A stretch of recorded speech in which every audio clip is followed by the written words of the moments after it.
Assalamualaikum warahmatullahi wabarakatuh. Baik, kami dari kelompok 7 akan mempresentasikan hasil dari kerja kelompok kami yang berjudul fase diam pada HPLC dan gizi.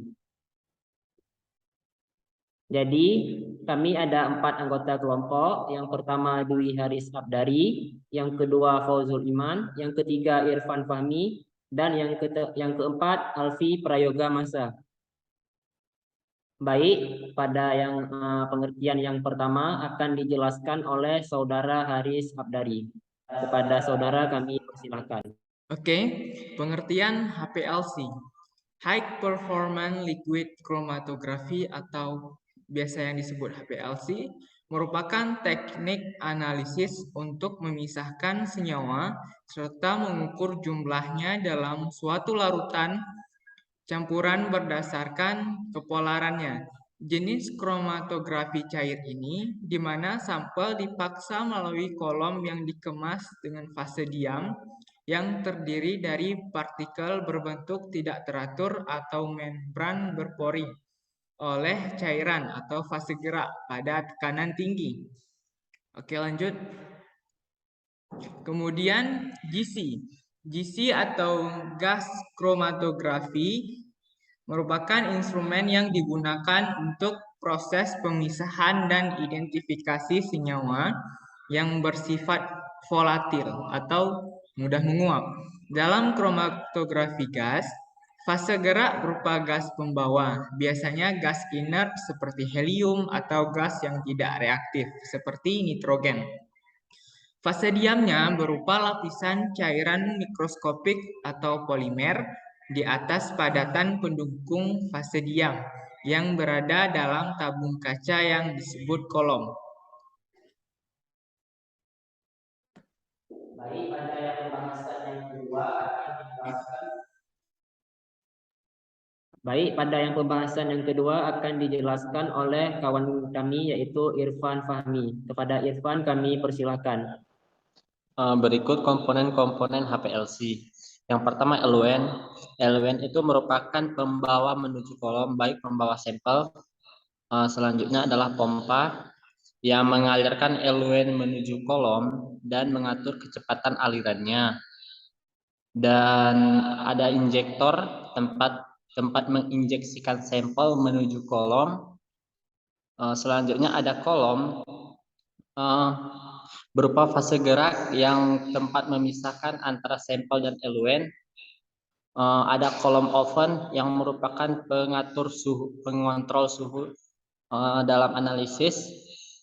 Selanjutnya ada detektor yang mendeteksi keberadaan komponen yang telah melewati kolom dan memberikan sinyal elektronik untuk diubah dalam bentuk output visual dalam bentuk kromatogram.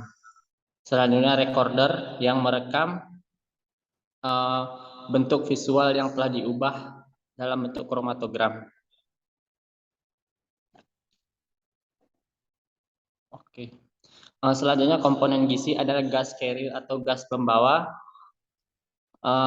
Ada injektor sampel, tempat kita menginjeksikan sampel. Ada kolom, tempat terjadinya pemisahan. Selanjutnya ada westel, tempat pembuangan.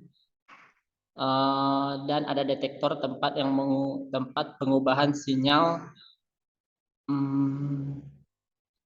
yang telah terjadi pemisahan untuk diubah menjadi dari sinyal elektronik diubah menjadi bentuk visual dalam bentuk kromatogram.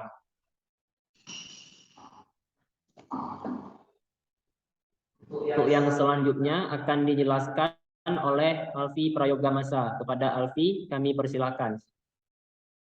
Baik, selanjutnya adalah fase diam HPLC.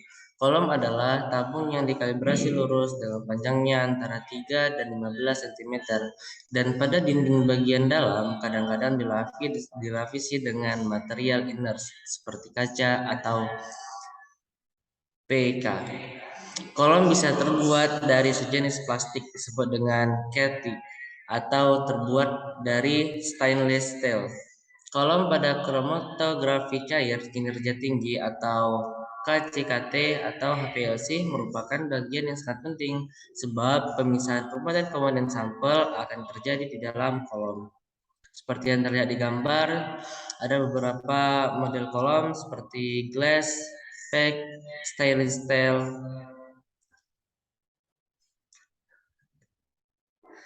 Kemudian ada jenis kolom HPLC. Ada kolom fase diam, yaitu dengan kolom konvensional mempunyai fase diam normal yang bersifat polar, misalnya silikil gel. Sedangkan fase geraknya bersifat nonpolar, sehingga analit yang akan dipisahkan adalah analit yang bersifat nonpolar. Senyawa-senyawa polar dalam campuran melalui kolom akan melekat lebih lama pada silika yang polar dibandingkan dengan senyawa-senyawa nonpolar. Oleh karena itu, senyawa yang nonpolar kemudian akan lebih cepat melewati kolom. Kolom fase terbalik, yaitu adalah kolom yang fase diamnya bersifat nonpolar sedangkan fase geraknya bersifat polar. Pemisahan terjadi karena komponen sampel yang bersifat kurang polar akan melewati kolom lebih lama dibandingkan komponen sampel yang bersifat lebih polar. Fase diam yang digunakan pada fase ini biasanya merupakan hidrokarbon alkil nonpolar seperti lantai C8 atau C18 yang terikat pada basis silika. Fase gerak yang kerap digunakan pada fase terbalik adalah campuran dengan pelarut polar lain seperti metanol, asinotitril, atau tetrahydrofuran. Baik, saya akan melanjutkan. Pada fase diam gizi berupa lapisan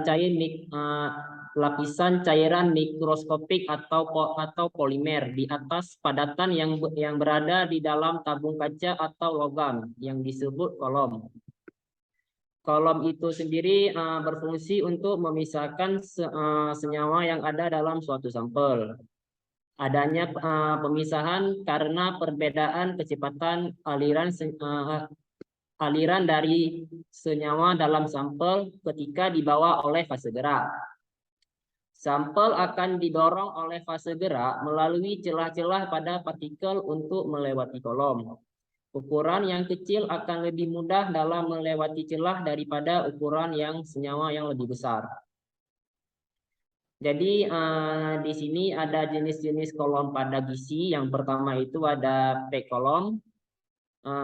Dia itu tuk panjang atau seperti pipa tipis yang berisi material padat dengan panjangnya itu 0,5 sampai dengan 10 meter dan diameter dalamnya itu kurang lebih 2 sampai dengan 3 mm. Dan yang kedua itu ada capillary kolom. Dia itu berisi polisilosen, politilen glikol atau poliester polimer yang dilapiskan pada permukaan dalam kolom. Umumnya mempunyai panjang 10 sampai dengan 100 meter dengan diameternya yang dalam itu 0,10 sampai 0,53 mm.